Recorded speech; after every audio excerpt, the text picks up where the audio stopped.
Princípios de funcionamento.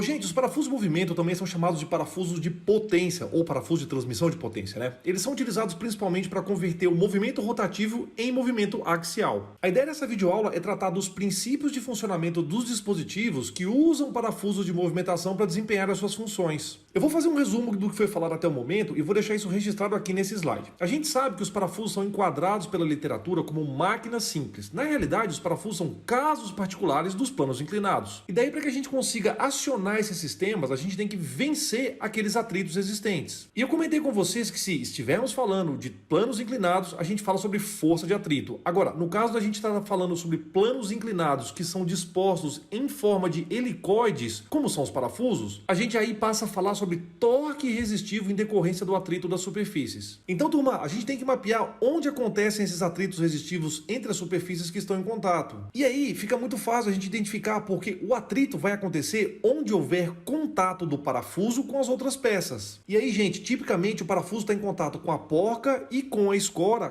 quando houver atrito resistivo entre a escora. E aí eu aproveito para lembrar para vocês que alguns sistemas podem ser compostos por mais de uma porca, ou até mesmo por mais de um parafuso. E é por isso que eu coloquei ali N porcas. E aí finalmente a gente concluiu que para fazer a movimentação do sistema, ou seja, para que o sistema possa ser operado, o torque com o qual o dispositivo é acionado tem que ser intenso o suficiente para vencer os atritos envolvidos. E aí, turma, esse é o princípio de funcionamento primordial desses sistemas. E inclusive isso é muito intuitivo, porque o torque de acionamento tem que ser superior à soma dos torques resistivos. Porque se os torques resistivos forem maiores que o torque de acionamento, o sistema não sai do lugar. Bom demais. Então, vamos voltar e fazer uma comparação com o plano inclinado retilíneo. Olha só, vamos supor que a gente tem uma carga posicionada no início da rampa. Para acionar esse sistema, ou seja, para fazer essa carga subir a rampa, digamos assim, a gente vai precisar vencer as dificuldades impostas pelo sistema. E nesse caso, turma, as dificuldades seriam o peso dessa carga e também o atrito existente entre as superfícies. Agora, no caso do parafuso, que é um plano inclinado em forma de helicoide, a gente tem a ação do movimento circular. E daí, esse princípio de funcionamento pode ser expresso através dessa inequação aqui. A inequação estabelece que o torque de acionamento tem que ser maior ou igual à soma dos torques resistivos. E na maior parte dos exercícios e aplicações, os torques resistivos costumam ser em função do contato do parafuso com dois componentes. São eles a porca e a escora. E eu digo isso se houver resistência ao movimento na escora, porque em algumas situações, como eu já mostrei nas aulas passadas, a gente pode desabilitar essa resistência na escora. Então, turma, a aula de hoje é sobre isso, sobre essa inequação simples, mas que literalmente resume o princípio de funcionamento desses dispositivos. E eu quero fazer só uma ressalva porque esse igual na inequação representa a iminência de acontecer o movimento. O ideal é que o torque de acionamento seja maior que a soma dos torques resistivos. Olha só, turma, se vocês observarem, nessa inequação existem dois termos à direita do sinal de inequação. Então, na aula de hoje, eu pretendo tratar com vocês desse primeiro termo que se refere ao torque resistivo em decorrência do contato do parafuso com a porca. Na próxima videoaula, eu vou tratar desse segundo termo que se refere ao contato do parafuso com a escora. Então vamos embora, porque nessa videoaula eu quero te ensinar a mensurar essa parcela da inequação que eu acabei de colorir na cor vermelha. Gente, para mensurar o torque resistivo entre parafuso e porca, a gente tem que levar em consideração o plano inclinado. O plano inclinado tem a sua inclinação, que no nosso caso particular vai ser igual à inclinação do ângulo de hélice dos filetes do parafuso e da porca. Daí eu vou continuar particularizando esse plano inclinado com as dimensões do parafuso. Eu coloquei esse bloco aí para representar a ação de uma carga que eventualmente está sendo elevada por um sistema que usa parafusos de potência. Naturalmente, a ação dessa carga vai ser expressa pela variável F. F é a força axial que atua no parafuso. Inclusive, se a gente estiver falando de um elevador de cargas, por exemplo, a força F vai ser igual ao peso da própria carga. Então, inicialmente, vamos considerar os fenômenos físicos envolvidos na seguinte situação. Eu vou supor que o movimento seja de elevação da carga oriundo de uma volta completa dada ou no parafuso ou na porca. Gente, com uma volta completa, essa carga é elevada do início do plano inclinado até o fim. E a gente sabe que ao realizar uma volta completa em um sistema de elevação, a carga tem um deslocamento vertical igual ao avanço L. E a gente sabe que o avanço L é calculado pelo produto do número de entradas Z pelo passo P. Por outro lado, a distância circular percorrida pelo parafuso ou pela porca é igual ao perímetro. Então isso nos permite concluir que a base do plano inclinado vai ter uma distância equivalente ao perímetro percorrido em uma volta e a altura do plano inclinado vai ter uma distância equivalente ao avanço. Gente, e por se tratar de um deslocamento de uma carga em um plano inclinado, eu preciso marcar as outras forças envolvidas. A primeira delas é a força normal, marcada aí em laranja, que acontece em decorrência do contato da carga, que está representada pelo bloco, com o plano inclinado. Daí eu marquei em verde essa força Ft, que ela corresponde a uma força tangencial que aparece na bucha, né, ou no parafuso, devido à aplicação do torque para elevar a carga. Já que eu estou chamando esse torque de T1, a gente sabe que torque é igual a força vezes braço. Ora, a força é a força tangencial que eu marquei em verde, e o braço é equivalente à metade do diâmetro primitivo. E daí, turma, por fim, a gente tem a força de atrito que surge no plano de deslizamento entre a bucha e o parafuso. A gente sabe que a força de atrito é contrária ao movimento, e é claro, se existe atrito entre os filetes do parafuso e da porca, eu posso dizer perfeitamente que existe um coeficiente de atrito μ entre esses corpos. Aqui, gente, esse mesmo conceito pode ser utilizado para modelar o caso do movimento oposto, que seria o abaixamento da carga. Porque no caso do abaixamento da carga, a gente tem uma aplicação de uma força tangencial Ft que é contrária à inclinação da rampa. E, obviamente, essa mudança de movimento causa uma mudança no sentido da força de atrito e, por sua vez, causa uma mudança também no sentido do torque, que a gente chamaria de T2. Aí, obviamente, o T2 seria igual à força tangencial vezes o D2 sobre 2. Então, turma, de toda forma, eu quero comentar com vocês que é intuitivo afirmar que elevar a carga requer um dispêndio de energia maior do que abaixar essa mesma carga. Por consequência, a força tangencial Ft para levantar a carga é maior do que a força Ft para baixar essa mesma carga. Então, turma, na nossa missão de quantificar o torque resistivo em decorrência do contato do parafuso com a porca, a gente precisa diferenciar qual é o movimento executado. Beleza? Esse é o motivo pelo qual eu vou chamar de T1 o torque resistivo entre parafuso e porca que surge durante a elevação da carga, e vou chamar de T2 o torque resistivo entre parafuso e a porca que surge durante o descenso dessa mesma carga. Então, vamos fazer a dedução da equação que contabiliza o torque T1 primeiro, tá? A gente sabe que, genericamente falando, a força de atrito vai ser o coeficiente de atrito μ multiplicado pela força normal. Por sua vez, a tangente do ângulo alfa vai ser dada pela divisão entre o cateto oposto e o cateto adjacente. Apesar de ser um modelo bem simplificado, eu preciso levar em conta a geometria fundamental do perfil de rosca e eu preciso considerar o ângulo θ, que é aquele ângulo de ponta do filete ou o ângulo de abertura do filete. Nessa lista de variáveis tem a definição de um ângulo de atrito φ que eu ainda não te expliquei. Convenientemente, eu vou esperar o momento certo para lançar a mão dessa definição experimental, tá? Fiquem tranquilos e tranquilas que já já eu falo sobre isso. Turma, como o meu objetivo é descobrir o valor de T1, eu preciso descobrir o valor de Ft, porque D2 sobre 2 eu já conheço. Então, resta que eu defina quanto vale o Ft. E para determinar o valor de Ft, eu vou fazer uma suposição que o sistema esteja em equilíbrio estático. Dessa forma, eu consigo afirmar que a somatória de forças em x seja igual a 0. E daí, turma, a gente consegue afirmar que Ft menos a força de atrito vezes o cosseno de alfa menos a força normal vezes o cosseno de θ vezes o seno de alfa é igual a 0.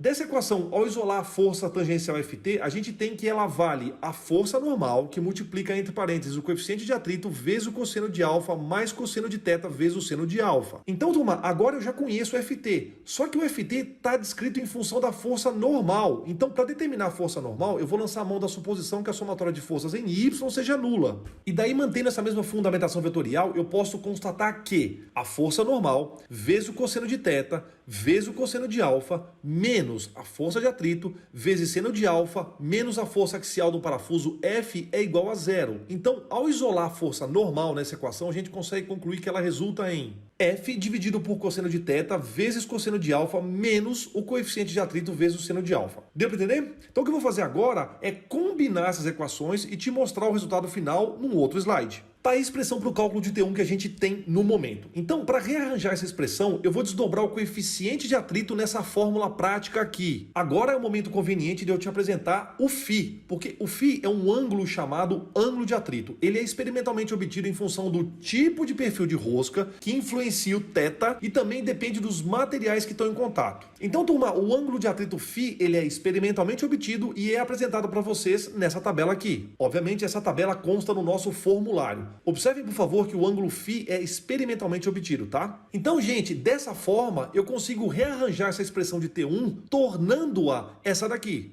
E agora, finalmente, eu consigo simplificar essa expressão como sendo T1 igual a F vezes D2 sobre 2 vezes a tangente de φ mais alfa. Lembrando que F é a força axial que atua no parafuso, D2 é o diâmetro primitivo, φ é o ângulo de atrito e alfa é o ângulo de hélice dos filetes. O interessante é que no caso do abaixamento da carga, essa formulação seria igualzinha. Claro, eu teria que trocar para T2, só que a equação seria igualzinha, com exceção dos sinais. Eu trocaria todos os sinais, o que é mais, vira menos. Então, turma, de uma maneira bem sintética, eu vou resumir essas duas expressões de T1 e T2 aqui para vocês. Olha só, essas são as expressões para o cálculo dos torques resistivos entre parafuso e porca, tanto para o levantamento, que seria o T1, quanto para o rebaixamento da carga, que seria o T2. No slide passado, eu esqueci de comentar com vocês que essa tabela experimental é tirada do livro Friction and Wear of Materials. Esse livro é do professor Ernest Rabinovitz, que é professor emérito do Departamento de Engenharia Mecânica do MIT. A segunda edição do livro é de 2013 e o professor trabalhou no MIT por 43 anos, ele se aposentou em 1993 e morreu aos 79 anos em abril de 2006. Então, vamos dar continuidade. Daí uma pessoa mais atenta pode fazer o seguinte questionamento: professor, isso tudo faz sentido se o dispositivo estiver na vertical, ou seja, se ele promover a elevação ou o abaixamento de uma carga. Mas como ficaria esse dispositivo, na verdade, como ficariam as nomenclaturas utilizadas se esse dispositivo tivesse na vertical? Quando eu usaria T1 e quando eu usaria T2? E para que eu possa responder essa pergunta, eu vou apresentar esse dispositivo que utiliza translação horizontal no seu princípio de funcionamento. Então, turma, esse dispositivo executa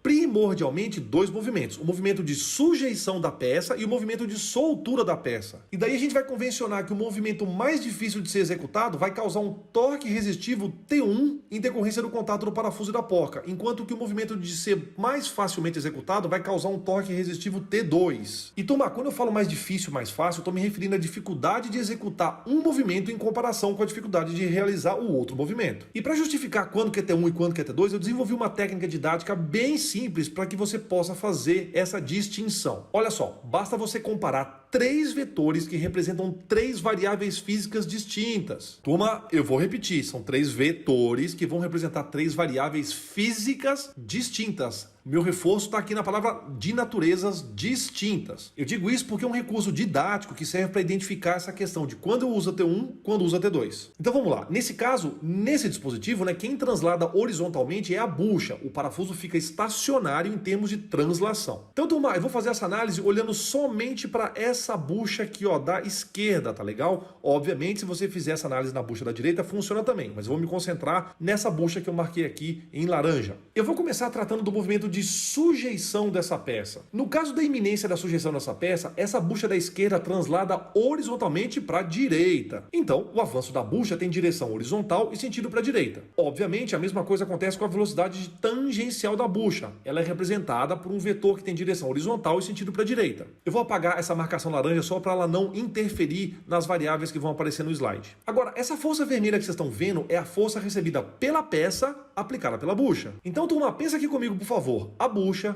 aplica na peça uma força F vermelha horizontal para a direita. Portanto, a peça aplica na bucha uma força F vermelha horizontal para a esquerda. Como a força recebida pela bucha vai ser contrária ao seu movimento, a gente tem configurado a situação que demanda o maior torque resistivo a ser vencido. E esse tipo de situação é representada pela variável T1. Bom demais. Então agora, turma, eu vou fazer uma análise do movimento de soltura da peça. Naturalmente, eu vou continuar me concentrando na bucha da esquerda. No caso da iminência da soltura da peça, a bucha da esquerda translada horizontalmente para a esquerda. E por isso, o vetor que representa o avanço da bucha tem direção horizontal e sentido para a esquerda. E, inegavelmente, o vetor que representa a velocidade tangencial da bucha também tem direção horizontal e sentido para a esquerda. Mas a direção e o sentido da força de contato entre a peça e a bucha permanecem horizontal para a esquerda. Eu te explico o motivo. Essa força vermelha que vocês estão vendo nada mais é do que a força recebida pela peça e que foi aplicada pela bucha. Daí eu convido vocês a fazerem a mesma reflexão. A bucha aplica na peça uma força F vermelha horizontal para a direita. Então a peça aplica na bucha uma força F vermelha horizontal para a esquerda. E daí, turma, como a força recebida pela bucha vai ser no mesmo sentido do seu movimento, a gente tem configurado a situação que demanda o menor torque resistivo a ser vencido. E esse torque a gente chama de T2. Congruentemente, esse mesmo tipo de análise pode e deve ser feita para os parafusos e porcas que transladam verticalmente, viu? Outro ponto, observem por favor que esse tipo de comparação de sentido de vetores se refere a um recurso didático que eu usei para explicar a diferença entre T1 e T2. Eu costumo ser muito rígido e respeitoso com a aplicação das leis de Newton e da mecânica vetorial. Então, ao comparar vetores de naturezas distintas, eu estou utilizando uma sugestão para que vocês entendam essa questão de quando é T1 e quando que é T2. Na verdade, eu comparei foi o sentido desses vetores, né? E deixei isso muito claro, então eu posso ficar com a consciência tranquila. E olha só, como a gente está tratando dos fenômenos físicos decorrentes do contato entre parafuso e porca, eu quero aproveitar e explicar um conceito muito legal, que é o conceito do autotravamento. Esse conceito também é chamado de critério da autorretenção de dispositivos que usam parafusos de movimentação. Olha só, imagine que você esteja trocando o pneu do seu carro e no meio do processo de elevação do carro, você interrompa o torque de acionamento. Você entendeu essa situação física? Pense que você está lá trocando o pneu do carro, né? E daí, por exemplo, o celular toca. E como é uma ligação de urgência, você precisa atender. E para fazer isso, você precisa parar de acionar a alavanca do macaco do carro. Minha pergunta para vocês é a seguinte: o carro vai descer sozinho? A resposta é: espera-se que não. Então, turma, através desse exemplo, eu explico para vocês essa condição na qual, ao interromper o fornecimento do torque de acionamento, o sistema não retorna à sua posição original. Essa condição é chamada de condição de irreversibilidade do sistema. Ou, em outras palavras, é uma constatação de que o sistema é autotravante. Ô, turma, um parafuso autotravante é um parafuso que suporta as cargas sem permitir qualquer modificação no deslocamento do sistema sem a aplicação do torque de acionamento. Então, fisicamente, para você verificar se o sistema é irreversível, basta que você compare o ângulo de atrito φ com o ângulo de hélice dos filetes de rosca alfa. E ao fazer essa comparação, caso você constate que o ângulo de atrito φ é menor do que o ângulo de hélice dos filetes da rosca alfa, significa que o sistema é reversível. E aí, turma, se esse for o caso, é necessário que vocês prevejam algum tipo de mecanismo de freio e ou de segurança para que possa interromper o movimento espontâneo da carga no caso da interrupção do fornecimento do torque de acionamento. Ô, gente, e mesmo que isso não seja especificado no enunciado do exercício, é obrigatória a verificação da questão do autotravamento. Tá legal? Eu vou deixar isso muito claro para vocês. Isso é um requisito de projeto, inclusive é um requisito de segurança. Agora, turma, de acordo com o livro do Norton, a situação oposta do autotravamento é aquela no qual o parafuso pode ser acionado por trás. Isso significa dizer que, ao ser empurrado axialmente, a porca faz com que o parafuso gire. Embora essa situação tenha valor nulo para aplicações nas quais os dispositivos são utilizados para fazer a elevação da carga, essa é uma qualidade desejável em outras aplicações, como a chave de fenda Yankee. Essa chave de fenda tem uma rosca de alto avanço em seu corpo que é ligada a uma lâmina. A alavanca dessa ferramenta é a porca, então à medida em que você empurra esse cabo para baixo, o corpo da chave roda guiando o parafuso.